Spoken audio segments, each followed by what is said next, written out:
ஸ்ரீமத் தேவி பாகவதம்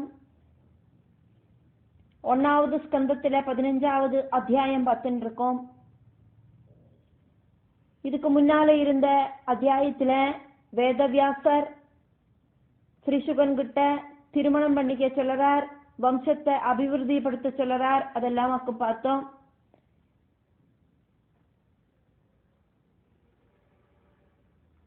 இந்த அத்தியாயத்துல ஸ்ரீசுகனோட மனசோட தைரியம், அந்த திருடதை, லௌகிக சிந்தனைகளிலிருந்து நகர்ந்து நின்று மனச பகவானில அர்ப்பிக்கிற அந்த மனோபாவம், அந்த வைராகிய புத்தி, அதையாக்கும் இதுல பார்க்கிறோம்.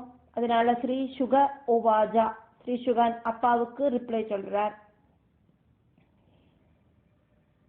ந அஹம் கிருஹம் கரிஷ்யாமி துக்கதம் சர்வதா பிதா வாகுரா சதுருஷம் நித்யம் பந்தனம் சர்வதேகினாம்.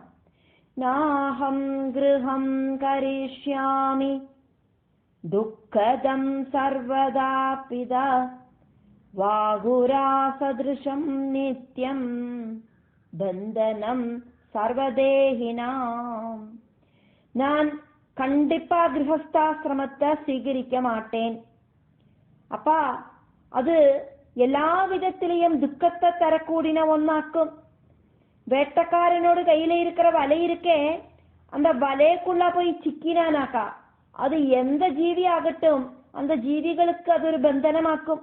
இந்த தத்தம்மைய கொண்டு கூட்டுல அடைச்சு போட்டானாக்கா அதுக்கு எத்தனைதான் உணவை கொடுத்தானாலும் அது சுதந்திரம் இல்லாம அந்த கூட்டுக்குள்ள அடைஞ்சு கிடக்கு.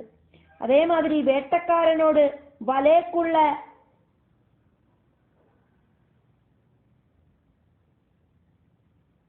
இருக்கிற ஜீவிகளை மாதிரி, மிருகங்களை மாதிரி அது பந்தனமாக்கும். இந்த சம்சார பந்தனத்துல நான் நுழைய மாட்டேன், எனக்கு அதனால கல்யாணம் பண்ணிக்கணும் வேண்டாம் அப்படின்னு சொல்றார் ஸ்ரீசுகன் அப்பா கிட்ட, வேதவியாசர் கிட்ட. ஸ்லோகம் 2.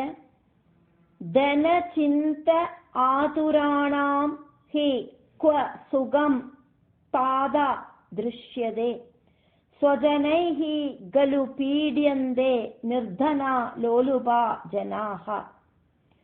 தன சிந்தாதுராணாம் ஹி க்வ சுகம் தாத திருஷ்யதே ஸ்வஜனை கலு பீட்யந்தே நிர்தனா லோலுபா ஜனா.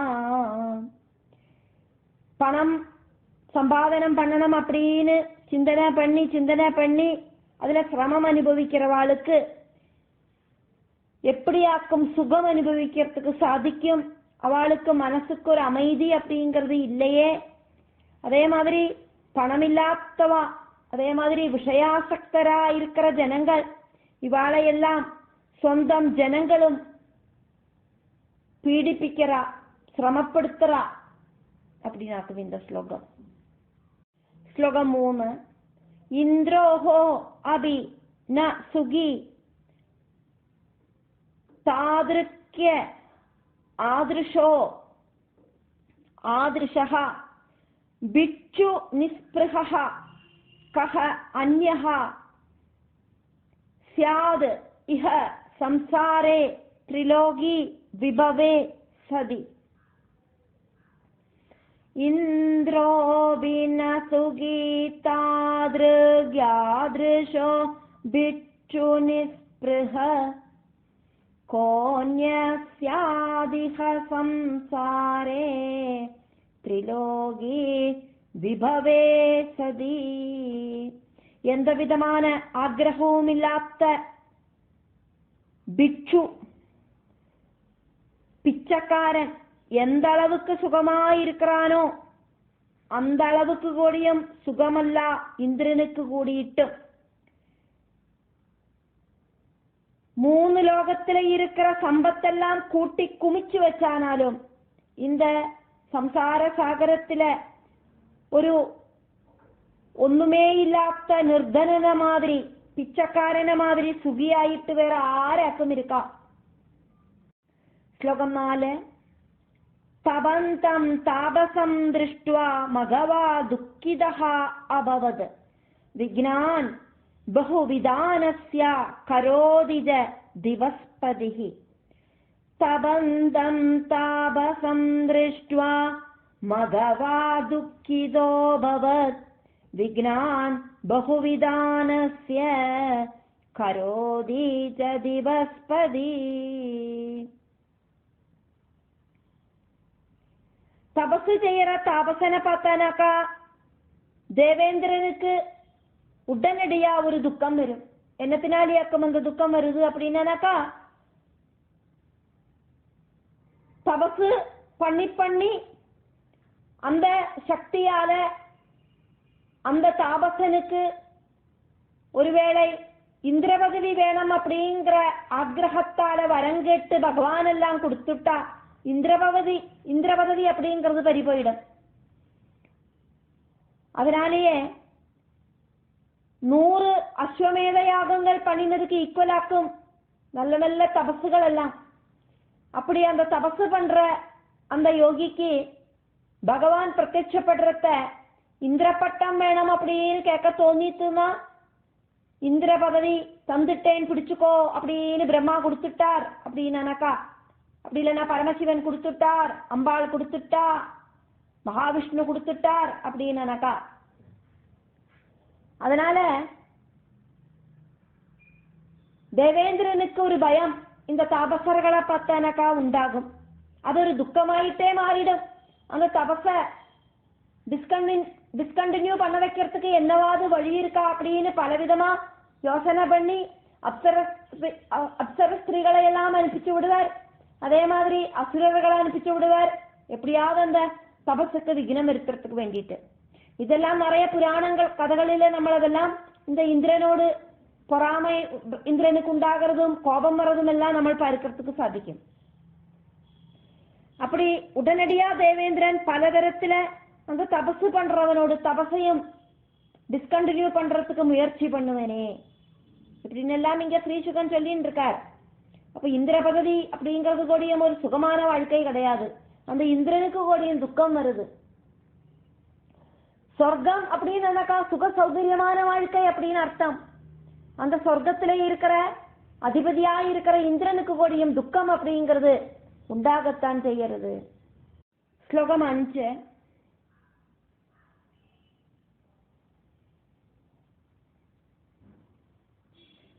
பிரம்மா அபி ந சுகி விஷ்ணுஹ லக்ஷ்மீன் பிராப்ய மனோரமாம் கேதம் பிராப்னோதி சததம் சங்கிராமைஹி அசுரைஹி சஹ. பிரம்மாபி ந சுகி விஷ்ணுர்லக்ஷ்மீம் பிராப்ய மனோரமாம் கேதம் பிராப்னோதி சததம் சங்கிராமைரசுரை சஹ. பிரம்மாவுக்கும் நிம்மதி அப்படிங்கிறது கிடையாது. அழகான லட்சுமி தேவியை கிடைச்சிட்டு கூடியும் இந்த அசுரர்கள் கிட்ட எல்லாம் போராடி போராடி இந்த மகாவிஷ்ணுவுக்கும் நிம்மதி அப்படிங்கிறது இல்லை. ஸ்லோகம் 6. கரோதி விபுலான் யத்னான் தபஸ்சரதி துஷ்சரம் ரமாபதிரபி ஸ்ரீமான் கஸ்யாஸ்தி விபுலம் சுகம். இந்த அசுரர்கள் கிட்ட போராடி போராடி ரொம்ப ரொம்ப பிரயத்னம் எல்லாம் செய்யறார் மகாவிஷ்ணு. அதி கடினமான தபசும் செய்யறார். ரமாபதியான விஷ்ணு கூடியும் இப்படி இருக்கார் அப்படின்னாக்கா வேற ஆருக்காக்கும் மகத்தான சுகம் அப்படிங்கிறது கிடைக்கும். ரொம்ப ரொம்ப சத்குணம் இருக்கிற மகாலட்சுமியோடு கூட இருக்கிற அந்த மகாவிஷ்ணுவுக்கு கூடியும் இதாக்கும் கதி அப்படின்னாக்கா அடுத்த வாளோடு கதையெல்லாம் சொல்லறதுக்குண்டா. ஸ்லோகம் 7. சங்கரஹா அபி சதா துக்கி பவத்யேவ பவத் ஏவ பவதி ஏவ ச வேத்ம்யஹம் தபஹ சர்யாம் பிரகுர்வாணஹ दैत्य युद्धकरः सदा शङ्करोऽपि सदा दुःखी भवत्येव जवेत्म्यहं तपश्चर्यां प्रकुर्वाणो दैत्य युद्धकरः सदा. பரமசிவன் அந்த சங்கரனுக்கும் எப்பவும் மனசுக்குள்ள துக்கம் இருக்கு அப்படிங்கிற விஷயம் எனக்கு தெரியும். தபசு செய்யறார், அசுரர்களுமாயிட்டு எப்ப பாரு யுத்தத்துல அவரு தன்னை மிங்கிள் பண்ணிக்கிறார். ஸ்லோகம் 8. கதாச்சித் ந சுகி சேதே தனவான் அவி லோலுபஹ நிர்தனஹ து கதம் தாதா சுகம் பிராப்னோதி மானவஹ. கதாச்சின்ன சுகீஷேதே தனவானபிலோலுப நிர்தனஸ்து கதம் தாதா சுகம் பிராப்னோதி மானவா. பணம் இருக்கிறவான் அப்படின்னா கொடியும் அவனுக்கு விஷயாசக்தி காரணமாயிட்டு சுகமாயிட்டு தூங்கறதுக்கு சாதிக்கிறதில்லை. பணம் நிறைய இருந்தாலும் கஷ்டமாக்குமே. அதை நஷ்டப்படாக்கி சூட்சிச்சு வைக்கணும். அதை திருடர்களெல்லாம் திருடிண்டு போகாதைக்கு பாதுகாக்கணும். அதனால அந்த பணத்தை கரெக்டா செலவு பண்றதுக்கு ஒரு பிளான் எல்லாம் போடணும். அதனால இந்த அது வேணும் இது வேணும் அப்படின்னு நினைக்கிற விஷயாசக்தனுக்கு ஒருபோதும் இந்த பணம் இருக்கிறதுனாலேயே தூங்க முடியறதில்லை. இனி பணமில்லாத மனுஷனுக்கு எப்படியாக்கும் சுகம் அப்படிங்கிறது கிடைக்கிறது? பணம் இருக்கிறவனுக்கு சாப்பிடுறதுக்கு பணம் இருக்கு, அவனோட எல்லாவித எக்ஸ்பென்ஸுக்கும் பணம் இருக்கு. அந்த பணம் நஷ்டப்படாம இருக்கணுமே நினைச்சு மட்டும்தான் அவனுக்கு கவலை. ஆனா பணம் இல்லாதவனுக்கோ அவனுக்கு சாப்பிடுறதுக்கெல்லாம் பொருள்கள் எல்லாம் வாங்கணும், பணம் எல்லாம் வேணுமே. அப்போ பணம் இருக்கிறவனோடு கதை இப்படின்னா பணம் இல்லாதவனுக்கு எப்படி ஆக்கும் சுகம் கிடைக்கிறது அப்பா அப்படின்னாக்கும் இந்த கேள்வி. ஸ்லோகம் 9. ஜானன்னபி மகாபாக புத்ரம் வா வீரிய சம்பவம் நியோட்சியசி மகாகோரே சம்சாரே துக்கதே சதா. மகாபாகனா இருக்கிற பாக்கியசாலியா இருக்கிற அப்பா, உங்களோட சொந்தம் வீரியத்திலேந்து உத்பவிச்ச புத்திரனை தெரிஞ்சதுனாலேயே உங்களுக்கு இந்த அதிபயங்கரமான சம்சார சாகரத்துக்கு என்ன பிரவேசனம் பண்றதுக்கு நீங்கள் இப்படி சொல்றது நியாயம் கிடையாது. இந்த கல்யாணம் பண்ணிண்டு கிரகஸ்தாசிரமம் வகிச்சுண்டு சம்சார பந்தத்துல ஈடுபடணும் அப்படின்னு சொல்றதுக்கு உங்களோட புத்திரன்கிட்டயே நீங்கள் இப்படி இந்த படுகுழியில போய் விழு அப்படின்னு சொல்றது நியாயம் இல்லை. உங்களோட வீரியத்திலேருந்து உண்டான சொந்த புத்திரன் அல்லவான. அப்படி இருக்கிற எங்கிட்ட உங்களுக்கு இந்த விஷயமெல்லாம் தெரியும். தெரிஞ்சுட்டே அதிகோரமான இந்த சம்சார படுகுழியில போய் விழு அப்படின்னு நீங்கள் எங்கிட்ட சொல்றேலே. ஸ்லோகம் 10.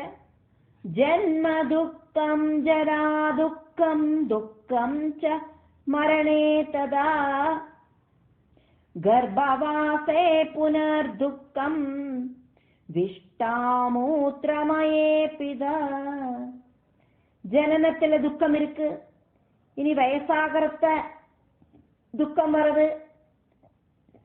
அதே மாதிரி மரண சமயத்திலையும் துக்கம் இருக்கு. இனி அம்மாவோடு அந்த கர்ப்பபாத்திரத்துக்குள்ள மலமூத்திரத்துல படுத்துட்டு இருக்கிறதையும் துக்கம் இருக்கு. இப்படி எல்லா இடத்திலையும் துக்கம் துக்கம் துக்கம், துக்கத்தை தவிர வேற ஒன்றும் இல்லை அப்படின்னு சொல்றார். ஸ்லோகம் 11. தஸ்மாத் அதிசயம் துக்கம் திருஷ்ணாலோப சமுத்பவம் யாஞ்சாயாம் பரமம் துக்கம் மரணாத் அபி மானதா தஸ்மாததிசயம் துக்கம் திருஷ்ணாலோப சமுத்பவம் யாஞ்சாயாம் பரமம் துக்கம் மரணாதபிமானதா. அதைவிட பெரிய துக்கமாக்கும் காமம் லோபம் இதுல இருந்தெல்லாம் கிடைக்கிற துக்கம். அபிமானியா இருக்கிறவாளுக்கு பணமெல்லாம் நஷ்டப்பட்டு அடுத்தவாகிட்ட சாப்பிடறதுக்கே காசு இல்லை, எனக்கு ஏதாவது ஹெல்ப் பண்ணுங்கோ அப்படின்னு கேட்கிற அந்த யாஜனை பண்ற துக்கம் மரணத்தை விட பெரிய துக்கமாக்கும். நன்னா வாழ்ந்து கெட்டவன் ஹை பொசிஷன்ல இருந்துட்டு நிறைய பேருக்கு சாப்பாடு போட்டு நிறைய பேருக்கு குடும்பம் பண்ணி கொடுத்து வீடெல்லாம் வச்சு கொடுத்து நல்ல ஒரு ஸ்தானமானத்துல உட்கார்ந்து இருந்தவனுக்கு திடீர்னு அந்த ஸ்தானமானங்கள் எல்லாம் நஷ்டப்பட்டு வீடும் பணமும் எல்லாம் போய் நிர்தனாயிட்டு ஜனிக்கும்போ நல்ல ஒரு பெரிய சம்பன்ன குடும்பத்துல ஜனிச்சு அதே மாதிரி சின்ன வயசுலயும் நல்ல சம்பத்துல இருந்துட்டு மத்திய வயசுலயும் சம்பத்துல இருந்துட்டு எத்தனையோ காலகட்டங்களுக்கு நடுவுல அந்த காலச்சக்கர சுழற்சினால சம்பத்தெல்லாம் நஷ்டப்பட்டு சாப்பிடறதுக்கே பணம் இல்லாதக்கு வர அவஸ்தை அப்படிங்கிறது அதிகோரம். அதுலயே எத்தனையோ பேருக்கு ஹெல்ப் பண்ணின அப்படி ஒரு மனுஷனுக்கு அந்த ஹெல்ப் பண்ணினவாழ்கிட்டயே போய் எனக்கு சாப்பிடறதுக்கு பைசா இல்லை ஹெல்ப் பண்ணுங்கோம் அப்படின்னு கேட்கறது மரணத்தை விட பயங்கரம் அப்படின்னு சொல்றார் ஸ்ரீசுகன். ஸ்லோகம் 12. பிரதிகிரஹதனா விப்ரா ந புத்தி பல ஜீவனாஹ பர ஆசா பரமம் துக்கம் மரணம் ச தினே தினே. பிரதிகிரஹதனா விப்ரா ந புத்தி பல ஜீவனா பராசா பரமம் துக்கம் மரணம் ச தினே தினே. அடுத்தவாகிட்டேந்து கிடைக்கிற தனத்தால வாழறவாளாக்கும் பிராமணா அவளுக்கு புத்திய உபயோகிச்சு வாழறதுக்கு முடியறதில்லை. அடுத்தவா கொடுக்கிற தட்சணையினாலேயோ அதே மாதிரி குருவாயிட்டு സ്വീകരിച്ചിട്ട് അവൾക്ക് കൊടുക്കற அந்த பணத்தினாலேயோ வாக்கும் பிராமணா வாழறா. அடுத்தவாளோடு தனத்தில இருக்கிற ஆசையாக்கும் ரொம்ப ரொம்ப கொடுமையான துக்கம். ஆராவது நமக்கு தட்சணையா பைசா கொண்டு தரமாட்டாளா, ஆராவது நாளைக்கு சாப்பிடறதுக்கு ஏதாவது கொண்டு தரமாட்டாளா அப்படிங்கிற அந்த எதிர்பார்ப்பு கேட்டு வாங்க மாட்டா. ஆனா தன்னால ஒவ்வொருத்தர் வந்து கொடுக்கறத வச்சாக்கும் அவ பொழப்பு நடத்துறா. அப்படி அடுத்தவாளோடு தனத்துக்கிட்ட இருக்கிற ஆசை, அடுத்தவாளோடு பணம் கிடைச்சாதான் இவாளுக்கு வாழ முடியும். அப்படி ஒரு ஆசை அப்படிங்கிறது ரொம்ப ரொம்ப துக்கமான கொடுமை. அதனால அவ டெய்லி இப்படி மரிச்சுண்டாக்கம் இருக்கா. அவளோட வாழ்க்கை இப்படி அடுத்தவாழ்கிட்ட கை நீட்டண்டி வரதே, தட்சணையா இருந்தா கூடியும் அடுத்தவாளோட உதவினால நமக்கு வாழண்டி வரதே, நம்மளால ஒன்னும் தனியா செல்ஃபா சம்பாதிச்சுக்க முடியலையே அப்படிங்கிற ஒரு நினைப்பினாலேயே அவ தினம் தினம் இறந்து போயிட்டே இருக்கா. ஸ்லோகம் 13. படித்வா சகலான் வேதான் சாஸ்திராணி ச சமந்ததஹ கத்வா ஜ தனினாம் கார்யா ஸ்துதிஹி சர்வாத்மனா புதைஹி.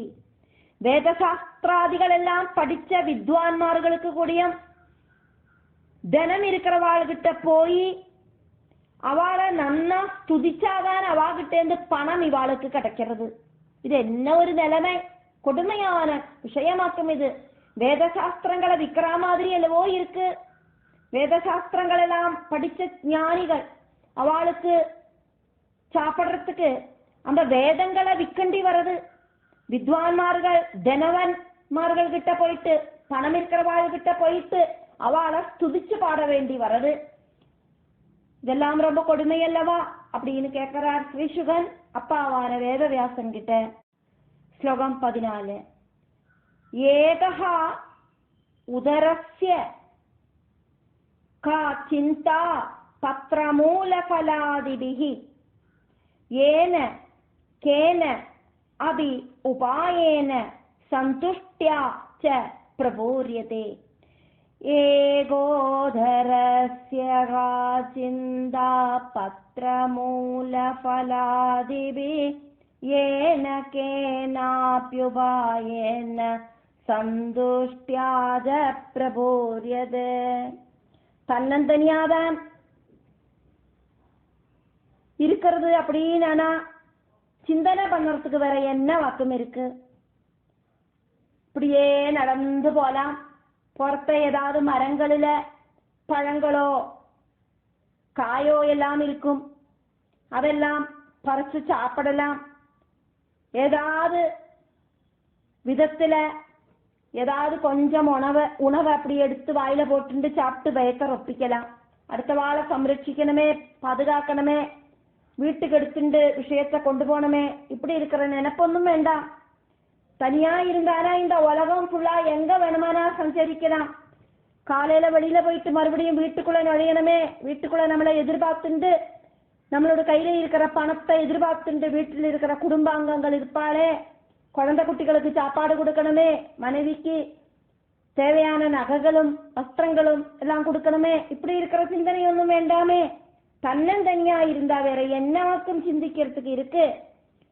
இலைகளோ கிழங்குகளோ காய்களோ கையில என்ன கிடைக்கிறதோ அதை அப்படி சாப்பிட்டு இப்படியே இஷ்டப்படி இப்படி சஞ்சாரம் பண்ணி நடந்து போயிடலாம். வீடு கூட வேண்டாம். ஸ்லோகம் 15.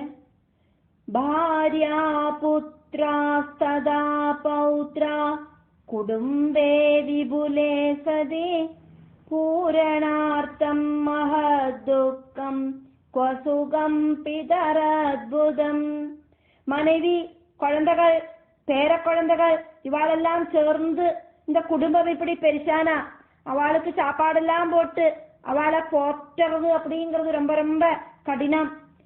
பின்ன எங்கேயாக்கும் ஒரு சுகம் அப்படிங்கிறது அங்க கிடைக்கும். ஸ்லோகம் 16.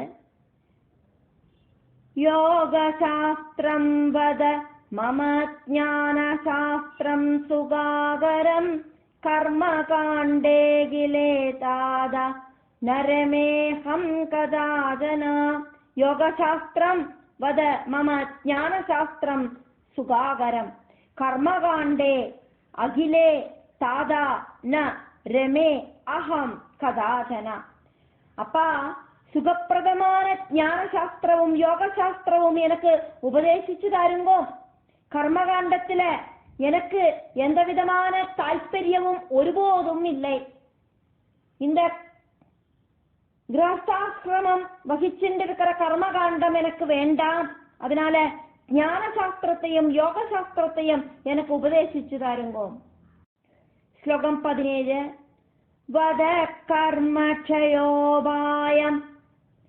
பிராரப்தம் சஞ்சிதம் ததா வர்த்தமானம் யதா நஷ்யேத் த்ரிவிதம் கர்ம மூலஜம். வத கர்மக்ஷய உபாயம் பிராரப்தம் சஞ்சிதம் ததா வர்த்தமானம் யதா நஷ்யேத் த்ரிவிதம் கர்ம மூலஜம். பிராரப்தம் அப்படிங்கிற கர்மம், சஞ்சித கர்மம், வர்த்தமான கர்மம், இப்படி இருக்கிற 3 கர்மங்களும் காரணத்தோடு கூடிட்டு நசிக்கிறதுக்கான உபாயம் என்னவாக்கும் அப்படிங்கிறத எனக்கு சொல்லித்தாருங்கோ. பிராரப்த கர்மம், சஞ்சித கர்மம், அதே மாதிரி இப்ப நடந்துட்டு இருக்கிற அந்த கர்மம், இப்படி இருக்கிற 3 விதமான கர்மங்களும் அதனோட வாசனையோடு கூடிட்டு வாசனாபலத்தோடு கூடிட்டு நசிக்கிறதுக்கான உபாயம் என்னவாக்கும் அப்படிங்கிறத எனக்கு உபதேசிச்சு வாருங்கோம் அப்பா, எனக்கு வேற ஒன்றும் வேண்டாம். ஸ்லோகம் 18. ஜலூகேவ சதா நாரி ருதிரம் பிபதீதி வை மூர்கஸ்து ந விஜானாதி மோகிதோ பாவதேஷ்டிதை. ஜலூக ஏவ சதா நாரி ருதிரம் பிபதி இதி வை மூர்கஹ து ந விஜானாதி மோகிதஹ பாவசேஷ்டிதைஹி. பெண்மணி அப்படிங்கிறவள், மனைவி அப்படிங்கிறவள் அட்பய மாதிரி கணவரோடு ரத்தத்தை உறிஞ்சு குடிக்கிறா அப்படிங்கிற விஷயத்த பாடாப்படுத்துறா. அது வேணும் இது வேணும், அரிசியிலே பருப்பில்லை, காசு வேணும், அது வேணும் இது வேணும் அப்படின்னு புழிஞ்செடுக்கிறா அப்படிங்கிற விஷயத்த இந்த மனைவியோடு அழகில மயங்கின அந்த புத்தியிலாத்தவன் தெரிஞ்சுக்கிறதே இல்லை. கணவனாயிருக்கிற புத்தியிலாத்தவன் தெரிஞ்சுக்கிறதே இல்லை. ஸ்லோகம் 19. போகைர்வீர்யம் தனம் பூர்ணம் மனக்குடிலபாஷணை காந்தாஹரதி சர்வஸ்வம் கஸ்தேன தாத்ருஷோபரா. போகைஹி வீர்யம் தனம் பூர்ணம் மனஹ குடிலபாஷணைஹி காந்தாஹரதி சர்வஸ்வம் கஸ்தேனஹ தாத்ருஷஹ அபரா. பெண் அப்படிங்கிறவள் சுக சௌகரியங்களால வீரியவும் அதே மாதிரி பரதூஷணங்களால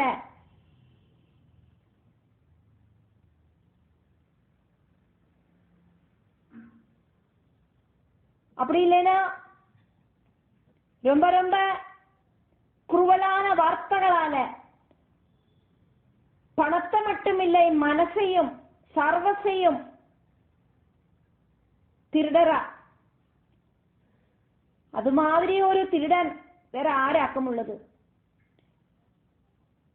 பலவிதமான கஷ்டப்பட்டு வெளியில போய் சம்பாதிச்சுட்டு வர தனம், அந்த தனத்தை மனைவி அப்படிங்கிறவள் புருஷன்கிட்ட இருந்து பிடுங்கிக்கிறா. அதே மாதிரி அது வேணும் இது வேணும் அப்படின்னு பலவிதமா கொடுமைப்படுத்துறா. அது மட்டும் இல்லை, அந்த ஆக்கிரகங்கள் எல்லாம் சாதிச்சு கொடுக்கறதுக்கு முடியலை அப்படின்னாக்கா குருவலான பேச்சினால மனசையும் நோக்கடிக்கிறா. இப்படி ஒரு வாழ்க்கை அப்படிங்கிறது எனக்கு தேவைதானா அப்படின்னாக்கும் ஸ்ரீசுகன் இங்க அப்பா கிட்ட கேட்கறது. எனக்கு இந்த கல்யாணம் குடும்பம் இதொന്നും எனக்கு வேண்டாம், இதொന്നും எனக்கு சரிப்பட்டு வராது, நிம்மதியா இருந்துக்கிறேன் அப்படின்னு. ஸ்லோகம் 20. நித்ரா சுக விநாசார்த்தம் மூர்கஸ்து தார சங்கிரஹம் கரோதி வஞ்சிதோ தாத்ரா துக்காய ந சுகாய ஜா.